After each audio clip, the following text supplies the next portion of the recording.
Ngunit hindi lang lakas ang laban sa digmaan, may mga salamangkero na talino ang sandigan.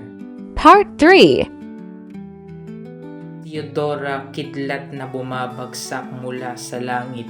Si Cyclops bituin ang umiikot sa paligid. Si Kagura payong ay parang sayaw ng hangin. Si Lunox liwanag at dilim ang kanyang galing. At si Balir apoy na parang galit ng araw kapag nagliyab, buong mapa ay nagliliyab. Sa likod ng hukbo may mga gabay na tapat, mga support na laging handang sumagip agad. Si Rafaela, pakpak ay pag-asa ng kampo. Si Angela, puso ang tali sa bawat kakampi mo. Si Estes, hari ng liwanag sa gitna ng sugat. Ang kanyang lunas ay parang umagang sumikat. At si Ligi, kahit oras ay kayang baliktarin. Kapag siya'y naroon, may pag-asang babangon din.